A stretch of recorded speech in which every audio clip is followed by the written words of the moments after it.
Hello, Jasmine. Hope you're okay. I'm just going to read from Harry Potter today, from page 40.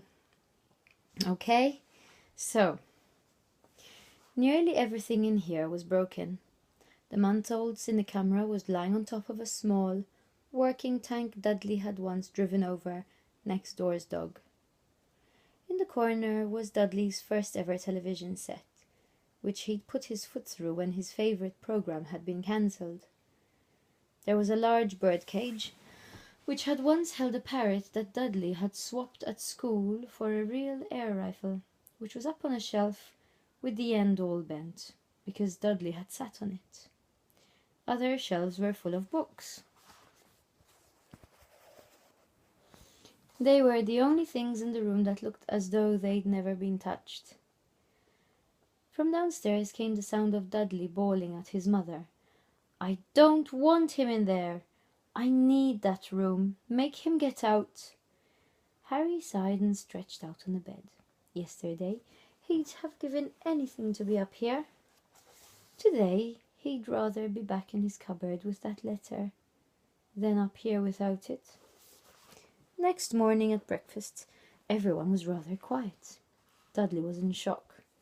He'd screamed, whacked his father with his smelting stick, been sick on purpose, kicked his mother, and thrown his tortoise through the greenhouse roof, and he still didn't have his room back. Harry was thinking about this time yesterday, and bitterly wishing he'd opened the letter in the hall. Uncle Vernon and Aunt Petunia kept looking at each other darkly. When the post arrived, Uncle Vernon, who seemed to be trying to be nice to Harry, made Dudley go and get it. They heard him banging things with his smelting stick all the way down the hall. Then he shouted, "There's another one! Mr. H. Potter, the smallest bedroom, 4 Privet Drive." With a strangled cry, Uncle Vernon leapt from his seat and ran down the hall, Harry right behind him.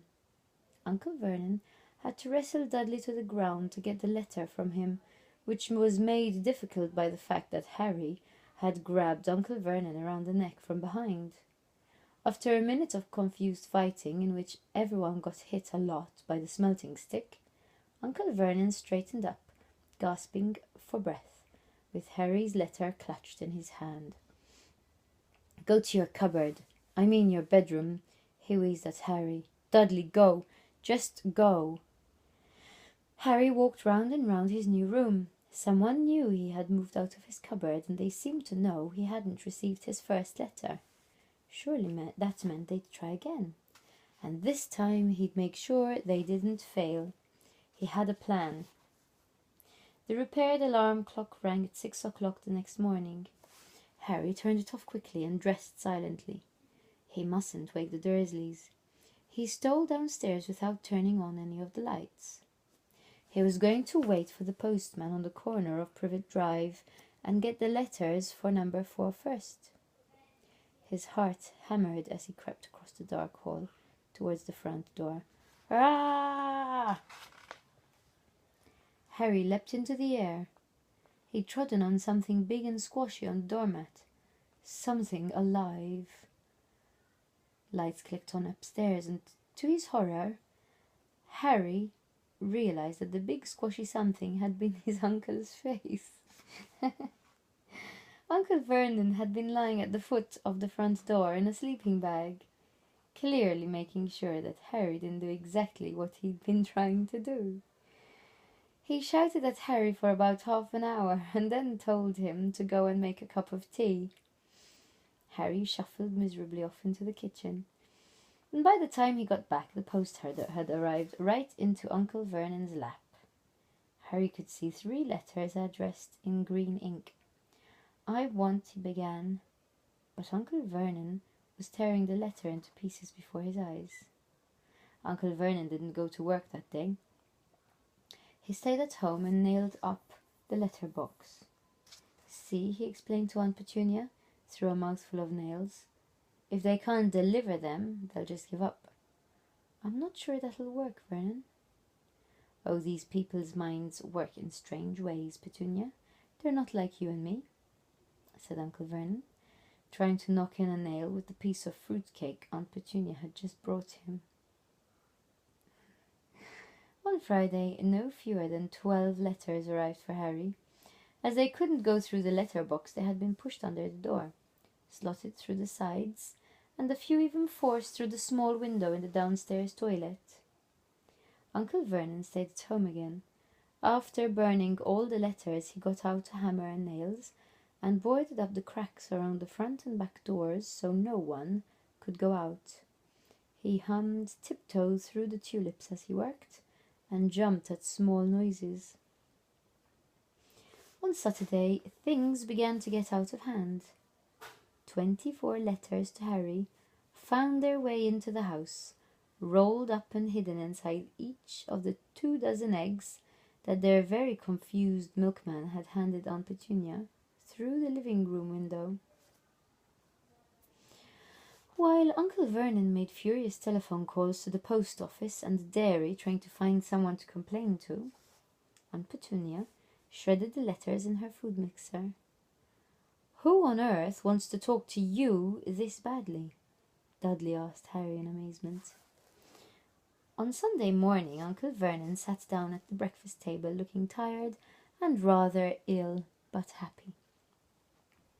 "No post on Sundays," he reminded them heavily as he spread marmalade on his newspapers. "No damn letters today." Something came whizzing down the kitchen chimney as he spoke and caught him sharply on the back of his head. Next moment, 30 or 40 letters came pelting out of the fireplace like bullets.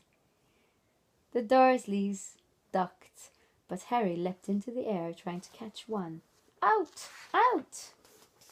Uncle Vernon seized Harry around the waist and threw him into the hall. When Aunt Petunia and Dudley had run out with their arms over their faces, Uncle Vernon slammed the door shut. They could hear the letters still streaming into the room, bouncing off the walls and floor. "That does it," said Uncle Vernon, trying to speak calmly, but pulling great tufts out of his moustache at the same time. "I want you all back here in 5 minutes, ready to leave. We're going away. Just pack some clothes. No arguments." He looked so dangerous with half his moustache missing that no one dared argue. 10 minutes later, they had wrenched their way through the boarded-up doors and were in the car, speeding towards the motorway. Dudley was sniffling in the back seat. His father had hit him round the head for holding them up while he tried to pack his television, video, and computer in his sports bag. They drove and they drove. Even Aunt Petunia didn't dare ask where they were going. Every now and then, Uncle Vernon would take a sharp turning and drive in the opposite direction for a while. "Shake him off, shake him off," he would mutter whenever he did this. They didn't stop to eat or drink all day. By nightfall, Dudley was howling. He'd never had such a bad day in his life. He was hungry, he'd missed 5 television programs he'd wanted to see, and he'd never gone so long without blowing up an alien on his computer. Uncle Vernon stopped at last outside a gloomy-looking hotel on the outskirts of a big city.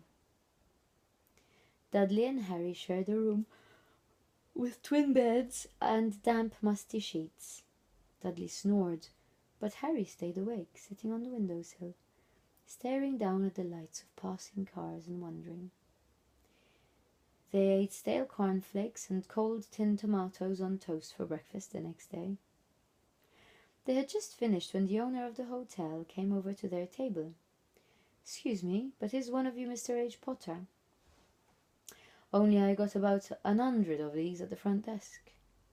She held up a letter so they could read the green ink address. "Mr. H. Potter, Room 17, Railview Hotel, Cokeworth." Harry made a grab for the letter, but Uncle Vernon knocked his hand out of the way. The woman stared. "I'll take them," said Uncle Vernon, standing up quickly and following her from the dining room. Wouldn't it be better just to go home, dear? Aunt Petunia suggested timidly hours later. But Uncle Vernon didn't seem to hear her. Exactly what he was looking for, none of them knew. He drove them into the middle of a forest, got out, looked around, shook his head, got back in the car, and off they went again. The same thing happened in the middle of a ploughed field, halfway across a suspension bridge, and at the top of a multi-story car park. "Daddy's gone mad, hasn't he?" Dudley asked Aunt Petunia, dully late that afternoon. Uncle Vernon had parked at the coast, locked them all inside the car, and disappeared. It started to rain. Great drops beat on the roof of the car. Dudley snivelled. "It's Monday," he told his mother. "The great Humberto's on tonight. I want to stay somewhere with a television." Monday. This reminded Harry of something. If it was Monday, you could usually count on Dudley to know the days of the week because of television. Then tomorrow, Tuesday, was Harry's 11th birthday. Of course, his birthdays were never exactly fun. Last year the Dursleys had given him a coat hanger and a pair of Uncle Vernon's old socks. Still, you weren't 11 every day. Uncle Vernon was back and he was smiling.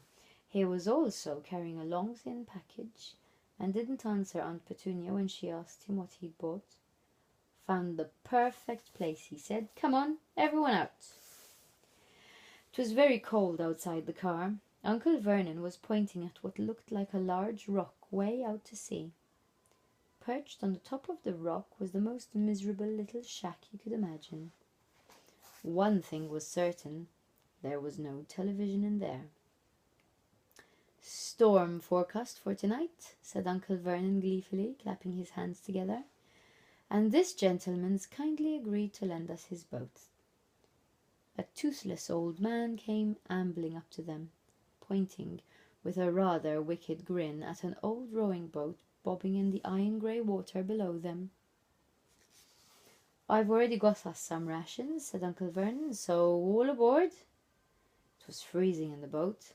Icy sea spray and rain crept down their necks, and a chilly wind whipped their faces.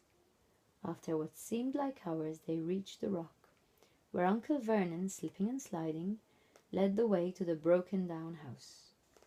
The inside was horrible. It smelled strongly of seaweed. The wind whistled through the gaps in the wooden walls, and the fireplace was damp and empty. There were only 2 rooms. Uncle Vernon's rations turned out to be a packet of crisps each and 4 bananas. He tried to start a fire, but the empty crisp packets just smoked and shriveled up. "Could do with some of those letters now, eh?" he said cheerfully. He was in a very good mood. Obviously, he thought nobody stood a chance of reaching them here in a storm to deliver post. Harry privately agreed, though the thought didn't cheer him up at all. As night fell, the promised storm blew up around them. Spray from the high waves splattered the walls of the hut, and a fierce wind rattled the filthy windows.